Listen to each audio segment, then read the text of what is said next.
In today's Best Episodes review, we're going to be taking a look at Spider Man and His Amazing Friends. So, I watched the episode called Seven Little Superheroes, and this episode takes place in the first season, which debuted in 1981 alongside the solo Spider Man series.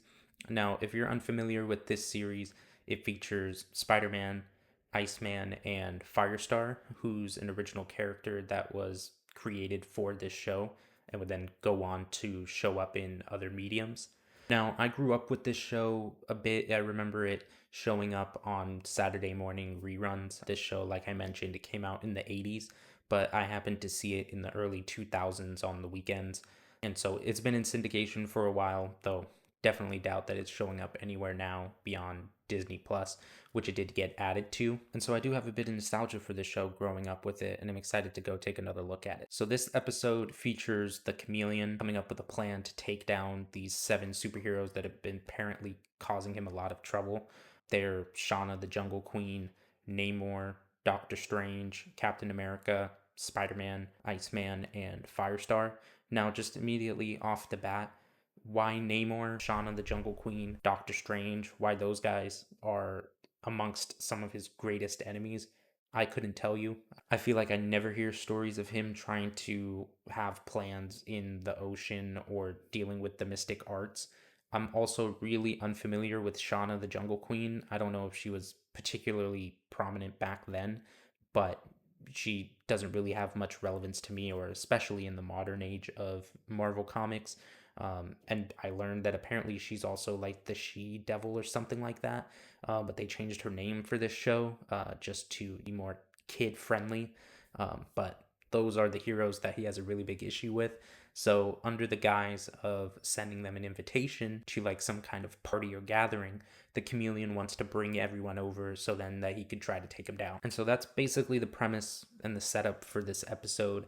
And that's where I'll kind of leave it at, just because I don't want to spoil too much in case you want to go and watch it yourself. Now, if you're unfamiliar with this show, it does have a lot of the 80s campiness and cheesiness and just an 80s sitcom kind of vibe pertaining to superheroes, of course, and it's aimed at children, so you're very much going to get all of that in here.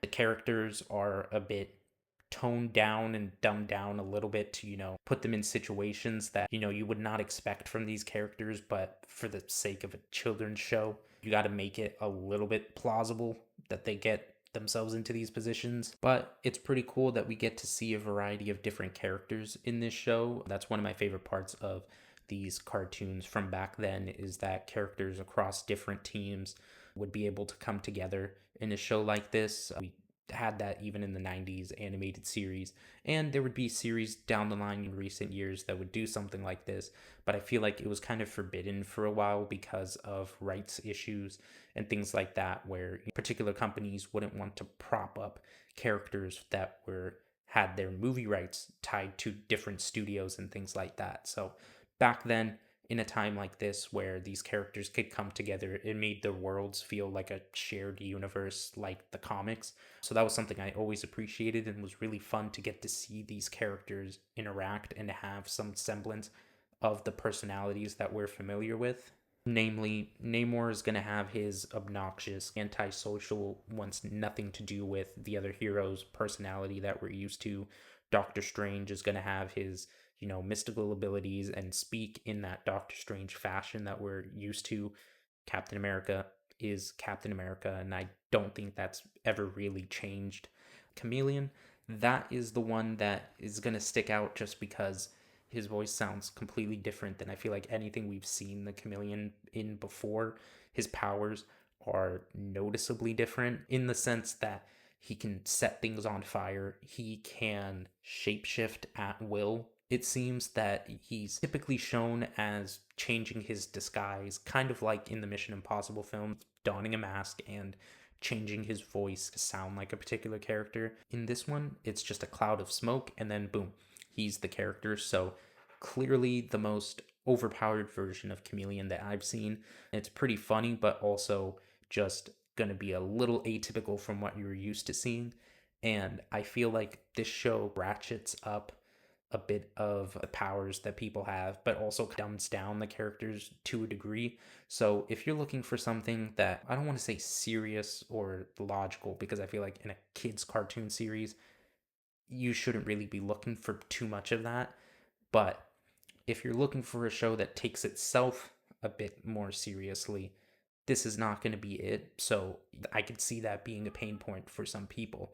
That being said, if you can have an affinity for that cheesy, campy 80s sitcom kind of vibe and you grew up with this show, well, then you probably already have an inclination towards it and are already prone to enjoying it. Me personally, that's how I felt. Watching this show felt like watching it back then, to where I have that nostalgia for it and I can forgive a bit of its issues with the storytelling and the voice acting and things like that, to where someone who's maybe watching this for the first time and is viewing it as they would view any other animated series, I can see them having issues with that. And that's completely valid, but that's not really the experience that I have with it, because I come with that nostalgia, which is going to play a huge factor in how I appreciate this. But also, even for shows like the previous 1980s Spider-Man series that I covered, as well as the 60s series, I didn't grow up with those, but I kind of approach those through historical, archival kind of lens, to where I'm trying to appreciate them for what they were, rather than trying to hold those up to the pinnacle of animated series, and particularly even Spider-Man series. It's not going to be fair to do that. Those series came out within the first 20 years of this character, and also very early on in the animated show history.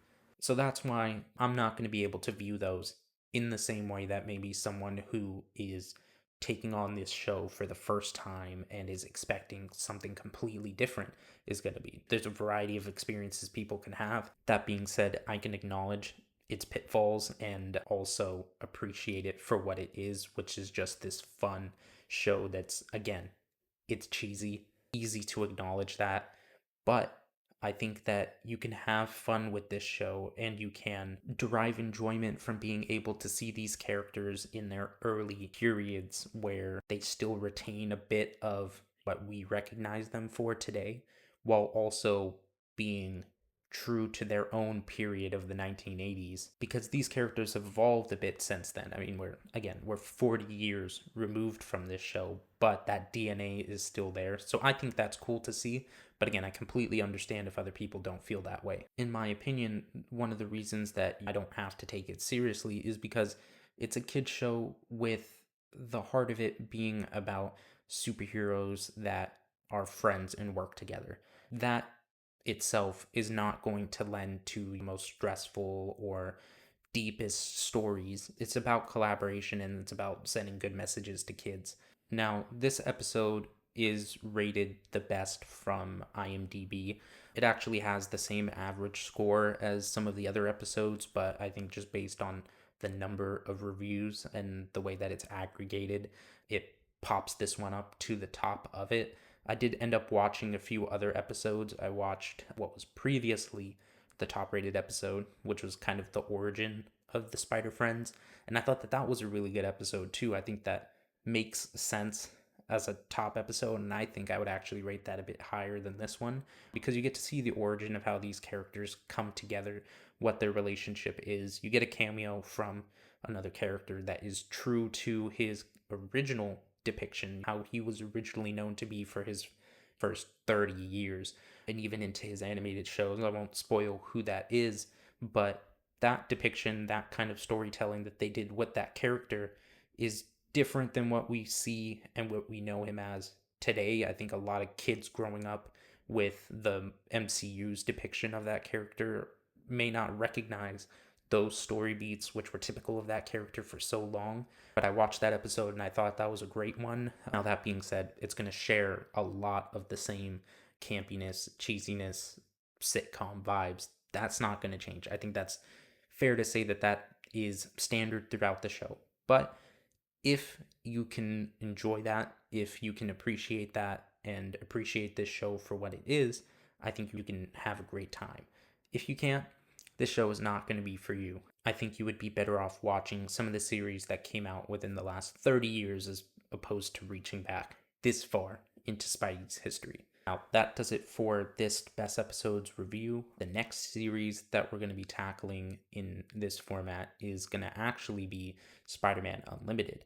Now, I know that Spider Man the Animated Series was the next show to come out, and that personally is one of my favorites, so I want to save that for kind of like a milestone video and just preserve that one for a little bit. So we're going to actually skip past it and go to Spider Man Unlimited, which definitely is divisive and one that I'm not nearly as familiar with. So while I have seen it before, I think this is going to be fun and a great chance to look back at a show that isn't nearly talked about as much as many of the other series. So, with that being said, I'm Colette, and I'll see you later.